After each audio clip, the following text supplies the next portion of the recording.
Hello movie lovers, আশা করি সবাই বেশ ভালো আছেন। আজকের মুভিতে আমরা অ্যাডাম নামের একজন বি কিপার অর্থাৎ মধু সংগ্রহকারীর গল্প জানবো, যে কিনা আসলে একটি সিক্রেট এজেন্সির সদস্য। জন উইক সিনেমার মতো অ্যাডাম একজন স্পেশাল ফাইটার ছিল, তবে এখন সে সাধারণ মানুষ হিসেবে জীবনযাপন করছে। সে মানুষের বাসাবাড়ি থেকে মৌমাছির চাক পরিষ্কার করে এবং সেগুলো থেকে মধু বানিয়ে তার বিনিময়ে যে পারিশ্রমিক পেত তার মাধ্যমে নিজের খরচ চালাতো। কিন্তু হুট করে একদিন অ্যাডামের সামনে এমন একটা ঘটনা এসে উপস্থিত হয়, যার কারণে তাকে আবার মাঠে নেমে পড়তে হয় হ্যাকার এবং স্ক্যামারদের সাথে ফাইট করতে। ফাইটের প্রথম দিকে সে বুঝতেও পারে না যে এই ফাইট থেকে দেশের সর্বোচ্চ শক্তিশালী ব্যক্তির কাছে পৌঁছে দিবে। তবে অ্যাডাম যেভাবে ঠান্ডা মাথায় মানুষ খুন করছিল এবং আস্ত অফিস পেট্রোল ঢেলে জ্বালিয়ে দিচ্ছিল, তা দেখে আপনার নিশ্চিত জন উইকের কথা মনে পড়ে যাবে। তো ঠিক কি এমন ঘটেছিল যে অ্যাডাম তার শান্তির জীবন ছেড়ে ভয়ানক একজন খুনি হয়ে ওঠে? কেন আগে থেকে বানিয়ে রাখা তার মধু তৈরির খামারে গিয়ে কাজ করতে থাকে? অন্যদিকে মিসেস পার্কার বাসায় গিয়ে তার ল্যাপটপ খুলে কাজে বসে যায়। মিসেস পার্কার একজন স্কুল টিচার, তাই তিনি ল্যাপটপে তার স্কুলের কিছু ফাইল চেক করছিল। আর ঠিক তখনই তার ল্যাপটপের স্ক্রিনে একটা পপ আপ নোটিফিকেশন শো করে, যেখানে লেখা ছিল যে তার ল্যাপটপের হার্ড ড্রাইভে ভাইরাস ঢুকে গিয়েছে। যদি এখনই কোনো অ্যাকশন না নেয় তাহলে তার ল্যাপটপে সবকিছু হারিয়ে ফেলবে। সেখানে একটা কল সেন্টারের নাম্বারও দেওয়া। ফোন করার সাথে সাথেই অপর পাশে মিকি নামের একজন রিসিভ করে এবং সে প্রথমেই পুরো ব্যাপারটা ঠান্ডা মাথায় শোনে। এরপর মিসেস পার্কারকে বলে যে আপনার সিস্টেমকে আপডেট করা দরকার। আপনি যদি সেটা না করেন তাহলে আপনার ল্যাপটপে থাকা সব তথ্য, ছবি, ভিডিও সবকিছু ডিলিট হয়ে যাবে। এটা শুনে মিসেস পার্কার একটু চিন্তিত হয়ে যায়। তিনি এটা সলিউশন জানতে চাইলে মিকি তাকে একটি ওয়েবসাইটের অ্যাড্রেস দিয়ে বলে, আপনি এখান থেকে শুধু ইনস্টল বাটনে ক্লিক করুন, তাহলে আমি এখানে বসে আপনার সিস্টেম আপডেট করে দিতে পারবো। মূলত মিকি এবং তার দল একটা স্ক্যামিং গ্রুপ। তারা বেছে বেছে এমন লোকদের টার্গেট করে যারা কম্পিউটার সম্পর্কে কিছুই জানে না। এরপর তাদের ঠকিয়ে তাদের থেকে সব টাকা লুট করে নেয়, আর তারা খুব কৌশলের সাথে এই কাজটা করে। তো মিসেস পার্কার ইনস্টল বাটনে ক্লিক করার সাথে সাথেই তার ল্যাপটপে একটি ভাইরাস ইনস্টল হয়, আর সাথে সাথেই মিকি মিসেস পার্কারের ল্যাপটপের ফুল অ্যাক্সেস পেয়ে যায়। মিকি তখন দেখে যে মিসেস পার্কারের অ্যাকাউন্ট থেকে বেশ কিছু বড় বড় লেনদেন করা হয়েছে, আর তার অ্যাকাউন্টে এখনো $2 মিলিয়ন রয়েছে। আপনারা হয়তো ভাবছেন একজন স্কুল টিচারের অ্যাকাউন্ট, তিনি অনেকের কাছ থেকে ডোনেশন সংগ্রহ করে থাকেন। চ্যারিটির সব টাকা তার এই অ্যাকাউন্টেই জমা হয়। তো অ্যাকাউন্টে এতগুলো টাকা দেখে মিকি আর তার টিম বেশ খুশি হয়ে যায়। মিকি তার টিমকে বলে, এখন আমি তোমাদের শেখাবো কিভাবে হ্যাকিং করতে হয়। এই বলে সে মিসেস পার্কারের অ্যাকাউন্টে প্রথমে $50,000 পাঠিয়ে দেয়। এরপর এমনভাবে কথা বলতে থাকে যেন সে ভুল করে টাকাটা পাঠিয়ে দিয়েছে, ফলে এই ভুলের জন্য তার চাকরিও চলে যেতে পারে। সে বলে যে আপনি যদি আমার সাথে আপনার অ্যাকাউন্টের ডিটেলস শেয়ার করেন তাহলে হয়তো আমি টাকাটা ফেরত আনতে পারবো। মিসেস পার্কার যেহেতু সহজ সরল মানুষ, তাই তিনি চাইছিল না যে তার কারণে কারো চাকরি চলে যাক। তবে প্রথমে একটু ইতস্তত বোধ করলেও এক পর্যায়ে তিনি মিকির সাথে তার অ্যাকাউন্টের পাসওয়ার্ড শেয়ার করেন। পাসওয়ার্ড পাওয়া মাত্রই মিকি মিসেস পার্কারের অ্যাকাউন্ট থেকে সব টাকা নিয়ে নেয়। ফলে একটু দেরি হলেও অ্যাকাউন্ট ব্যালেন্স 0 দেখে মিসেস পার্কার বুঝতে পারেন যে তিনি স্ক্যামের শিকার হয়েছেন। কিন্তু এই টাকাগুলো না পেলে তো তার এতিমখানার বাচ্চাগুলো না খেয়ে মারা পড়বে। এসব চিন্তা করে তিনি রীতিমতো ঘামছিলেন। এদিকে চাক থেকে মধু বের করার পর অ্যাডাম যখন সেগুলো একটা জারে ভরে মিসেস পার্কারকে দিতে আসছিল, তখন সে দেখে যে মিসেস পার্কারের ঘরে কোনো আলো জ্বলছে না, আর তার ঘরের দরজাও খোলা। এটা দেখে অ্যাডামের মনে সন্দেহ জাগে, তাই সে নিজেকে প্রোটেক্ট করার জন্য কিচেন থেকে একটা ছুরি নিয়ে মিসেস পার্কারের রুমের দিকে যায়। রুমে ঢুকে সে দেখে যে মেঝেতে একটা গান পড়ে আছে, আর ঠিক তখনই পিছন থেকে মিসেস পার্কারের মেয়ে এসে অ্যাডামকে গান পয়েন্টে নিয়ে নেয়। এর পরপরই সে দেখতে পায় যে পাশের সোফায় তার মায়ের লাশ পড়ে আছে। মিসেস পার্কারের মেয়ে ভেরোনা একজন FBI এজেন্ট। সে ভাবে যে অ্যাডামই হয়তো তার মাকে মেরেছে, কিন্তু আলামত দেখে অন্যান্য পুলিশরা বুঝে গিয়েছিল যে মিসেস পার্কার সুইসাইড করেছেন। তারা তবুও ভেরোনার কথা মতো অ্যাডামকে জিজ্ঞাসাবাদের জন্য থানায় নিয়ে যায়। প্রাথমিক জিজ্ঞাসাবাদের পর পুলিশ বুঝতে পারে যে অ্যাডাম এখানে নির্দোষ, তাই তারা অ্যাডামকে ছেড়ে দেয়। আর এদিকে ভেরোনাও রাতভর রিসার্চ করে আসল ঘটনা বুঝতে পারে। সে বুঝতে পারে যে তার মা হ্যাকারদের পাল্লায় পড়েছিল। যাই হোক, নিজের ভুল বুঝতে পেরে ভেরোনা পরদিন অ্যাডামকে বলে যে আমার একটা কাজ আছে, আমাকে মৌমাছির চাকের খেয়াল রাখতে হবে। এটা বলে অ্যাডাম সেখান থেকে চলে যায়। এরপর সে তার মৌমাছির খামার থেকে একটা ফোন বের করে একটা সিক্রেট এজেন্সির কল সেন্টারে ফোন করে। কল সেন্টারের মেয়েটি ফোন রিসিভ করে বলে, তুমি এখানে কি করছো? আমি তো জানতাম তুমি রিটায়ার করে ফেলেছো। উত্তরে অ্যাডাম বলে, আমি রিটায়ার করেই ফেলেছিলাম, কিন্তু একজন ভালো মানুষের মৃত্যু আবার আমাকে এখানে টেনে এনেছে। অ্যাডাম মূলত এই সিক্রেট এজেন্সির হয়েই কাজ করত, তাই এদের সাথে তার এখনো পরিচয় আছে। আর সেই পরিচয়ের সূত্র ধরেই অ্যাডাম সেখান থেকে হ্যাকারদের নাম আর ঠিকানা নিয়ে নেয়। এরপর সে একটা ট্রাক আর 2 গ্যালন পেট্রোল নিয়ে সেখানে যায়। সেখানকার সিকিউরিটি গার্ডরা অ্যাডামকে থামাতে এলে অ্যাডাম কয়েক সেকেন্ডেই তাদের ধুলাই করে দেয়। এরপর পেট্রোলের গ্যালনগুলো নিয়ে সোজা ইউনাইটেড ডাটা সেন্টারের অফিসে চলে যায়। এই অফিসে বসেই হ্যাকাররা তাদের কার্যকলাপ চালাচ্ছিল। অ্যাডাম অফিসে ঢুকেই সবাইকে তার কথা শুনতে বলে এবং তার সাথে একটি প্রমিস করতে বলে। কিন্তু তারা সবাই অ্যাডামের কথা হেসে উড়িয়ে দেয়। অ্যাডাম তখন সামনের একটা লোককে ধরে প্রচন্ড রকমের কেলানি দেয়, যার ফলে বাকিরাও বেশ ভয় পেয়ে যায়। এরপর অ্যাডামের সাথে তারা প্রমিস করে যে তারা আর কখনোই অসহায় মানুষদের থেকে প্রতারণা করবে না। প্রমিস করা হয়ে গেলে অ্যাডাম পেট্রোলের গ্যালনগুলো নিয়ে ডেস্কের উপর ঢালতে থাকে, আর তাকে সাইকো ভেবে বাকিরা সেখান থেকে পালিয়ে যায়। হুড়োহুড়ি দেখে মিকি কয়েকজন গার্ড নিয়ে সেখানে আসে। সে অ্যাডামের পরিচয় জানতে চাইলে অ্যাডাম বলে যে আমি একজন বি কিপার, যখন সিস্টেমে কোনো ঝামেলা হয় আমি সেই সিস্টেমের গোড়া থেকে উপড়ে ফেলি। এটা বলে সে মিকির সাথে আসা সবগুলো গার্ডকে বেধড়ক পেটানো শুরু করে। সে একা হাতেই সবগুলো গার্ডকে মেরে শুয়ে দেয়। এরপর সেখানে সিগন্যাল বোম সেট করে অ্যাডাম বলে তোমার কল সেন্টারে পরবর্তী কাস্টমারের ফোন আসার সাথে সাথেই এই বোমটা ফেটে যাবে। এটা শুনে মিকি সেখান থেকে দৌড়ে পালিয়ে যায়, আর কাস্টমারের ফোন আসার সাথে সাথেই বোমটি ফেটে যায়। চোখের পলকে পুরো অফিস একসাথে ব্লাস্ট হয়ে যায়। চোখের সামনে পুরো অফিস আলুপোড়া হতে দেখে মিকি তার বস ডেরেককে ফোন দেয় এবং সবকিছু খুলে বলে উড়িয়ে দেয়। এরপর অ্যাডামকে ফলো করতে করতে পৌঁছে যায় তার মধু তৈরির গ্যারেজে। সেখানে গিয়েও তারা বেশ ভাঙচুর চালায়, কিন্তু এটা করে যে তারা খুব বড় একটা ভুল করে ফেলেছে তারা সেটা কিছুক্ষণ পরেই বুঝতে পারে। গ্যারেজের মধ্যেই অ্যাডাম একজন একজন করে মিকির লোককে ধরতে থাকে আর তাদের ধোলাই করতে থাকে। কারো মাথায় স্ক্রুড্রাইভার ঢুকিয়ে মারছিল, তো কারো দাঁত উপড়ে ফেলছিল। এমন বাজেভাবে তারা মার খাবে সেটা হয়তো তারা স্বপ্নেও ভাবেনি।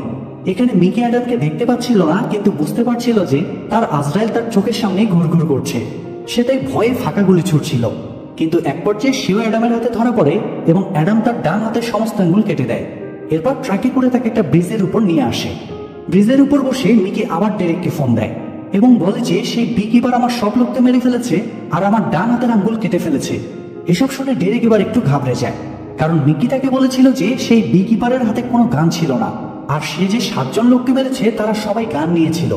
কথা বলার মাঝখানে অ্যাডাম মিকিকে গাড়ি থেকে বের করে বেঁধে ফেলে এবং দড়ির অপর প্রান্ত তার ট্রাকের সাথে বেঁধে মিকিকে সবাই সেটা ব্রিজ থেকে নিচে ফেলে দেয়। মিকি যেহেতু কল কাটার সুযোগ পায়নি, তাই ডেরেক অপর পাশ থেকে সবকিছু শুনছিল। মিকিকে মারার পর অ্যাডাম ফোন উঠিয়ে ডেরেকের সাথে কথা বলে। ডেরেক অ্যাডামকে থ্রেট দিয়ে বলে তুই জানিস না যে তুই কার সাথে কথা বলছিস, আমার ক্ষমতা সম্পর্কে তোর কোনো ধারণা নেই। উত্তরে অ্যাডাম বলে তোর ক্ষমতা সম্পর্কে আমার জানতে হবে না, শীঘ্রই আমি তোর সাথে দেখা করছি, তখন তুই আমার ক্ষমতা সম্পর্কে জানতে পারবি। এটা বলে অ্যাডাম ফোন রেখে দেয়। ডেরেকের চেহারা দেখে তখন মনে হচ্ছিল যে সে হয়তো ভয় পেয়ে তার প্যান্ট ভিজিয়ে ফেলেছে। এদিকে ইউনাইটেড ডাটা গ্রুপ পুড়ে যাওয়ার খবর পেয়ে ভেরোনা তার দল নিয়ে সেখানে যায় এবং ইনভেস্টিগেট করতে থাকে। তারা খোঁজ নিয়ে জানতে পারে যে একজন লম্বা টাকমাথার লোক এখানে এসেছিল এবং সে সবাইকে মেরে পেট্রোল দিয়ে পুরো অফিস পুড়িয়ে দিয়েছে। এই ঘটনা সুরাহা করার আগেই তাদের কাছে আবার খবর আসে যে মিসেস পার্কারের অর্থাৎ ভেরোনার মায়ের স্টোররুমেও কে যেন আগুন দিয়েছে। ভেরোনা সেখানে গিয়েও তদন্ত চালায় এবং একজনের আইডি কার্ড উদ্ধার করে দেখতে পায় যে সে ইউনাইটেড ডাটা গ্রুপেরই সদস্য। মায়ের প্রতিশোধ নিতেই এমনটা করছে। এর মধ্যেই তারা আবার মিকির লাশ উদ্ধারের খবর পায়। ঘটনাগুলো এত দ্রুত ঘটতে থাকে যে পুলিশের দল দিশেহারা হয়ে যায় যে তারা কোথায় তদন্ত চালাবে। যাই হোক, অ্যাডামের কথা শুনে ডেরেক বুঝতে পারে যে সে আসলে বিপদে পড়েছে। তখন সে তার বাবা ওয়েলসকে বলে কিছু একটা ব্যবস্থা নিতে। এমনকি ডেরেকের মা ড্যান ওয়েলসকে ফোন দেয়। ফোন দিয়ে ড্যান বলে আমি ডেরেককে এতটা ভীত কখনো দেখিনি, তুমি ওর একটু খেয়াল রেখো, আমি জানি তুমি পারবে। ড্যানকে আশ্বস্ত করার পর ওয়েলস এফবিআই হেডকোয়ার্টারে ফোন দেয়, কারণ এফবিআই এর হেড তার পরিচিত। ওয়েলস এফবিআই হেডকে বলে আমার ছেলে ভুল করে বি কিপার এজেন্সির একজনের সাথে ঝামেলায় জড়িয়ে পড়েছে। তুমি তো জানো বি কিপাররা কতটা ভয়ঙ্কর, তুমি যেভাবেই হোক এর একটা ব্যবস্থা নাও। এফবিআই এজেন্ট বুঝে যায় সাধারণ এফবিআইরা বি কিপারকে থামাতে পারবে না, একজন বি কিপারকে থামাতে আরেকজন বি কিপার লাগবে। সে তাই বি কিপার হেডকোয়ার্টারে কন্ট্যাক্ট করে বলে অ্যাডাম নামে তোমাদের একজন এক্স এজেন্টকে মেরে ফেলতে হবে। কথা মতো বি কিপার হেডকোয়ার্টার থেকে সবচেয়ে পাওয়ারফুল এজেন্টকে পাঠানো হয় অ্যাডামকে মারতে। সেই এজেন্ট ভারী অস্ত্র নিয়ে অ্যাডামকে মারতে আসে, কিন্তু অ্যাডাম তাকে খালি হাতেই ধুয়ে দেয়। ফাইটে না পেরে সে একটা মেশিন গান দিয়ে অ্যাডামের দিকে লাগাতার গুলি চালাতে থাকে। মেশিন গানের কাউন্টার হিসেবে অ্যাডাম নিয়ে আসে একটা মধুর বোতল, সেটা সে এজেন্টের মাথায় ছুঁড়ে মেরে মাথা ফাটিয়ে দেয়। মধুর বোতল ভেঙে যেহেতু এজেন্টের সারা গায়ে মধু ছড়িয়ে গিয়েছে, তাই অ্যাডাম তার উপর আগুন ধরিয়ে দেয়। মধু খাঁটি কিনা চেক করতে আপনারা চাইলে মধুতে আগুন ধরিয়ে চেক করতে পারেন, তবে ভুলেও অ্যাডামের মতো মধুর বোতল কারো মাথায় ছুঁড়ে চেক করতে যাবেন না। যাই হোক, অ্যাডাম সেই এজেন্টকে মেরে তার একটা আঙ্গুল কেটে নিয়ে যায়। এরপর সে গাড়ি নিয়ে সেই এজেন্টের গ্যারেজে যায় এবং সেখানে সেই এজেন্টের কম্পিউটারে বিকিপারদের নেটওয়ার্ক ব্যবহার করে স্ক্যামারদের হেডকোয়ার্টারের লোকেশন খুঁজে বের করে, যেটা কিনা বোস্টন শহরে অবস্থিত। এদিকে এফবিআই হেড যখন জানতে পারে যে বিকিপাররাও অ্যাডামকে মারতে পারেনি, তখন সে ওয়েলসকে ফোন দিয়ে বলে অ্যাডামই ছিল সব থেকে পাওয়ারফুল বিকিপার, তাই এখানে আমি কোনো রকম হেল্প করতে পারছি না, তোমার পথ তোমার নিজেরই গোছাতে হবে। এটা শোনার পর ওয়েলস তার নিজস্ব একটা মাফিয়া টিম ভাড়া করে, যাতে সবাই এক্স মিলিটারি। আর এখানেই ওয়েলস বিকিপারদের সম্পর্কে সবকিছু খুলে বলে। ওয়েলস সেই মাফিয়া টিমকে বলে বিকিপার একটা সিক্রেট মিলিটারি এজেন্সি। তাদেরকে এমনভাবে তৈরি করা হয়েছে যে একজন বিকিপার একাই পুরো একটা এফবিআই টিমের সমান। এফবিআইরা যেসব কাজ করতে পারে না সেসব কাজ সম্পূর্ণ করার জন্যই বিকিপারদের তৈরি করা হয়। হাতে গোনা 2-4 জন লোক ছাড়া তাদের কথার কেউই জানে না, এমনকি খোদ প্রেসিডেন্টও তাদের সম্পর্কে জানে না। মাথায় রেখো তোমরা কার সাথে ফাইট করছো। বিকিপারদের লক্ষ্য হলো সমস্যার একদম গোড়া থেকে উপড়ে ফেলা। মৌমাছিদের মধ্যেও একদল এমন আছে, তাদেরকে বলা হয় কুইন্স লেয়ার, অর্থাৎ এরা রানী মৌমাছিকে মেরে ফেলে যদি সে ঠিক মতো মৌচাক সামলাতে না পারে। এই বিকিপাররাও সেই কুইন্স লেয়ারদের মতোই কাজ করে। অন্যদিকে ভেরন দেখেছি সবকিছুর পেছনে একজন লোকই দায়ী, এবং আমাদের বিশ্বাস সে পরবর্তীতে বোস্টনে যাবে, কারণ ইউনাইটেড ডাটা গ্রুপের হেডকোয়ার্টার্স, যেটা 9 স্টার ইউনাইটেড নামে পরিচিত, সেটার লোকেশন বোস্টনে। অ্যাডাম খুব সম্ভবত সেদিকেই আগাচ্ছে। সব শোনার পর সিনিয়র এজেন্ট বলে তোমাদের যা লাগবে সবকিছুর সাপ্লাই দেওয়া হবে, তোমরা শুধু অ্যাডামকে থামাও। পারমিশন পেয়ে ভেরোনা এফবিআই এর একটা টিম 9 স্টার অফিসে পাঠায়। এদিকে 9 স্টারের অফিসে সবাই যখন হ্যাকিং এর টাকা হাতিয়ে নিতে ব্যস্ত, তখনই এফবিআই টিম অফিসে ঢুকে। তারা অফিসের ম্যানেজারকে বলে তোমাদের এখানে এখন অ্যাটাক হবে, তাই যত দ্রুত সম্ভব জায়গা ত্যাগ করো। কিন্তু ম্যানেজার তাদের কোনো কথাই শুনতে চায় না। সে উল্টো ডেরেককে ফোন দিয়ে সব বলে।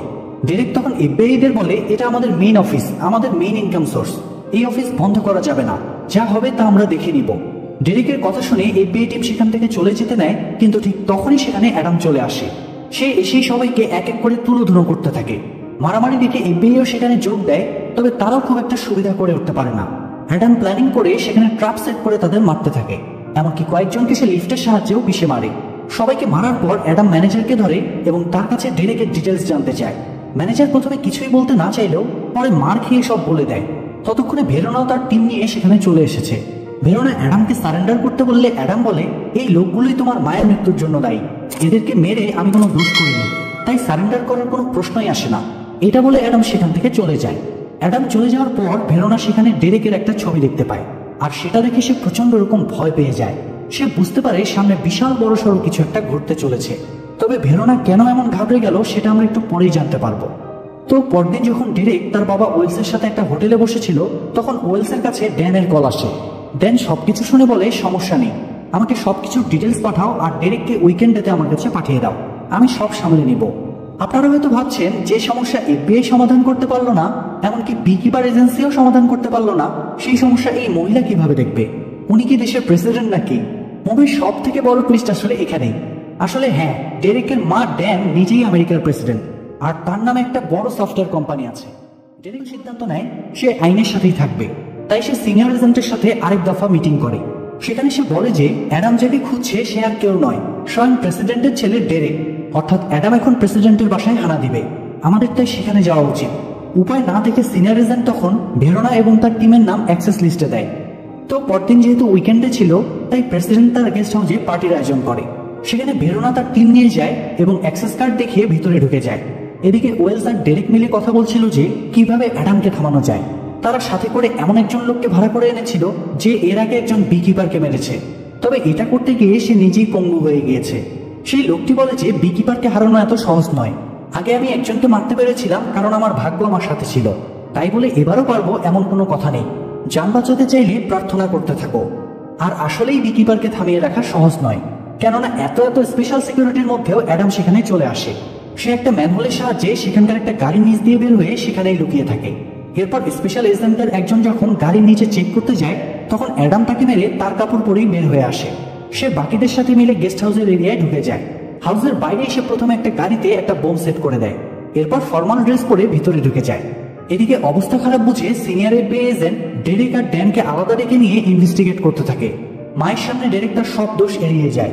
সে বলে যে সে এসবের কিছুই জানে না, সরাসরি সে কোনো প্রশ্নের উত্তরও দিতে চায় না। তার মা তাকে সফটওয়্যার কোম্পানির ব্যাপারে জিজ্ঞেস করলে বলে এসব তো বাবা দেখাশোনা করে। অন্যদিকে অ্যাডাম যখন ভিতরে ঢুকে ডেরেককে খুঁজছিল, তখন ভেরোনা তাকে দেখে ফেলে। ব্যাপারটা বুঝতে পেরে শব্দে বিস্ফোরণ হয়ে গাড়িটা উড়ে যায়। আর ডিস্ট্রাকশন সৃষ্টি হওয়ার সাথে সাথেই অ্যাডাম সেটার ফায়দা নিয়ে কিলারের হাত থেকে গান নিয়ে নেয় এবং এক এক করে সবাইকে গুলি করে মারতে থাকে। Special security, mafia team, FBI সবাইকে মারতে মারতে অ্যাডাম গেস্ট হাউসের ভিতরে ঢুকে যায়। সেখানে কিলারের সাথে তার আরেকবার দেখা হয়ে যায় এবং তাদের মধ্যে বেশ ভালো রকমের একটা ফাইট হয়। ফাইটের এক পর্যায়ে কিলার অ্যাডামের পেটে একটা ছুরি ঢুকিয়ে দেয়, তবে অ্যাডাম সেটাও সার্ভাইভ করে এবং কিলারকে নিজ হাতে মেরে ফেলে। এরপর সে এগিয়ে যায় প্রেসিডেন্টের রুমের দিকে।